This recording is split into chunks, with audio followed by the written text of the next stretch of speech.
my room in Media, Pennsylvania. It's 23 days to the Millennium. It's Wednesday morning, December 8th, 1999, 8:36 a.m. and it's 23 days to the Millennium. This is experiment number 15.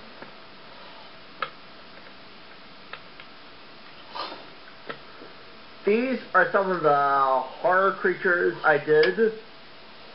This is called a video. What we do is it's a movie on a standard tape cassette that's plugged into a VCR. And you can watch these movies from your own home. This is Pixar's Toy Story. It was the first computer-generated movie done in 1995. Over 2 million Buzz Lightyears were sold, but we didn't have enough to make demands. Back in 1997, over 200 Tickle Me Elmos were sold.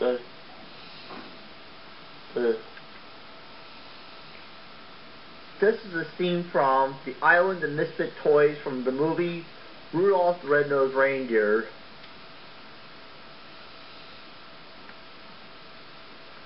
We didn't know if we had enough to make demands. This is a cartoon from Peanuts. Peanuts was created by Charles M. Schulz back in the 1960s. Back in 1972. Has been the most popular strip of those days. This is a picture of the king of rock and roll, Elvis. Elvis was the most popular rock and roll star back in the 1950s and still is today. Most people think Elvis is still alive. In fact, they still see them. But he's not. This is a Warner Brothers character called the Tasmanian Devil. Bugs Bunny was created back in the 1950s and was back in the 1940s. He is as the most popular cartoon of all, and still is today.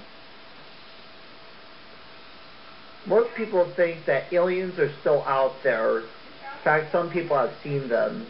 Let me first ask you about your overall impressions of Eric and Dylan Klebold in terms of their demeanor and their relationship with each other. You know, for the investigators and for my colleague at time, Jim Roche, who spent hours viewing these tapes, it was really disturbing. On the one hand, they would point their shotguns at the camera and threaten to make the worst mass murder in American history, which was their goal.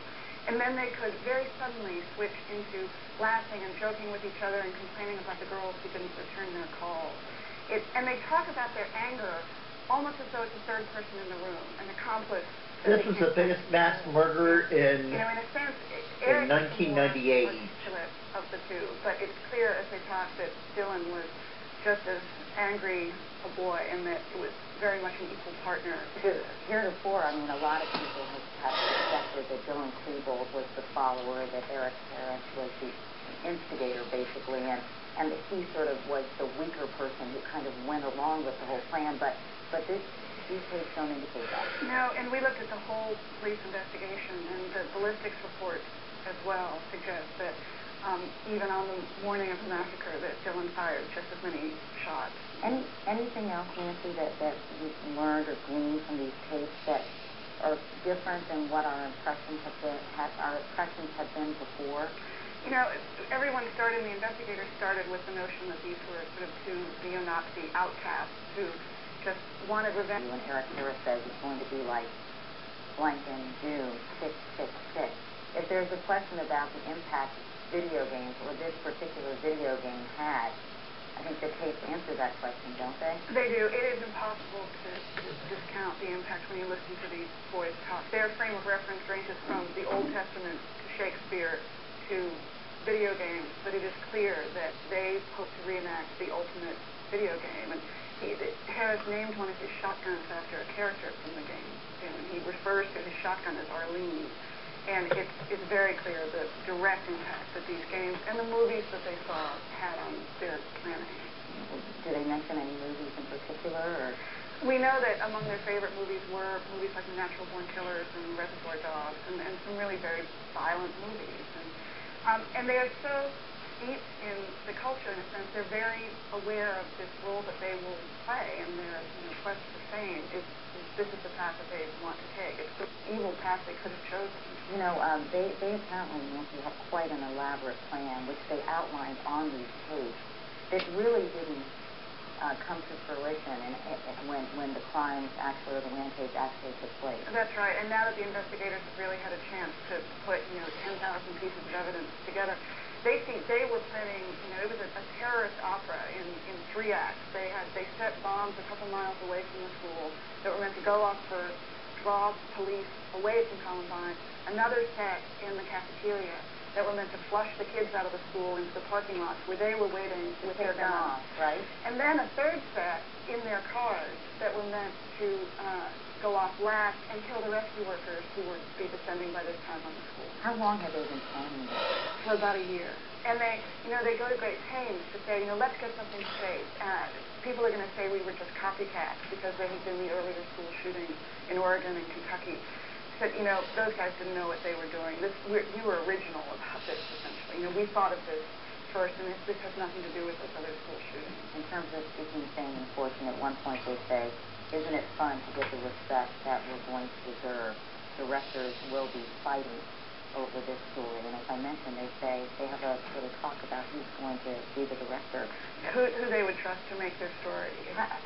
Did they seem delusional when they were talking about this? I mean, did they really think that they would be celebrated? Oh, these kids were totally messed up. I think, the problem is that they were aware that, we have reached a point where fame is completely detached from merit. It wasn't that they thought that they were going to be celebrated, just that they would be unforgettable for what they were planning to do.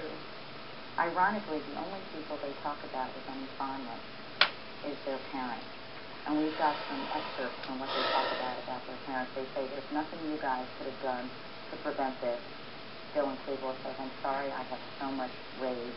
At another point in time, they go on and talk about explaining Eric Harris why he doesn't want to be close to his parents. I don't want to spend any more time with them. I wish they were out of town so I didn't have to look at them and bond with them more. It's interesting because at one point Eric Harris even says, let me correct myself, Dylan Klebold says his parents are great. Good morning. I'm Ted Harris. I'm in my room in Media, Pennsylvania. It's Monday morning, December 13th, 1999, 7:11 a.m., and it's 18 days to the Millennium. I hope you understand.